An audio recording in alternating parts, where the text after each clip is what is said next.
কেউ কথা রাখেনি। ৩৩ বছর কাটলো, কেউ কথা রাখেনি।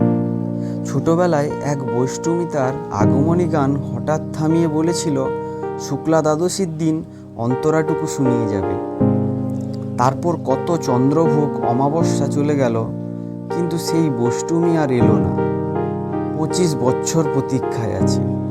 মামা বাড়ির মাঝে নাদের আলী বলেছিল, বড় হও দাদা ঠাকুর, তোমাকে আমি ৩ প্রহরের বিল দেখাতে নিয়ে যাব।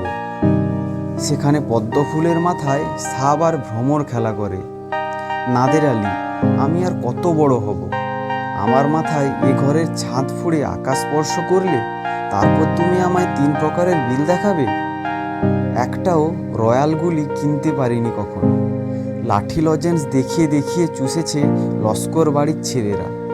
ভিখারির মতন চৌধুরীদের গেটে দাঁড়িয়ে দেখেছি ভিতরের রাস উৎসব। অবিরল রঙের ধারার মধ্যে সুবর্ণ কঙ্কন পরা ফর্সা রমণীরা কত রকম আমোদে হেসেছে। আমার দিকে তারা ফিরেও চায়নি।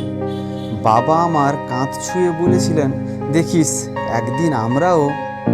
না, বাবা এখন অন্ধ। আমাদের দেখা হয়নি কিছুই। সেই রয়্যালগুলি, সেই লাঠি লজেন্স, সেই রাস উৎসব আমায় কেউ ফিরিয়ে দেবে না। বুকের মধ্যে সুগন্ধি রুমাল রেখে বরুণা বলেছিল, যেদিন আমায় সত্যিকারের ভালোবাসবে সেদিন আমার বুকেও এরকম আদরের গন্ধ হবে। ভালোবাসার জন্য আমি হাতের মুঠোয় প্রাণ নিয়েছি। দুরন্ত ষাঁড়ের চোখে বেঁধেছি লাল কাপড়। বিশ্ব সংসার তন্ন তন্ন করে খুঁজে এনেছি ১০৮টা নীল পদ্ম। তবু কথা রাখেনি বরুণা। এখন তার বুকে শুধুই মাংসের গন্ধ।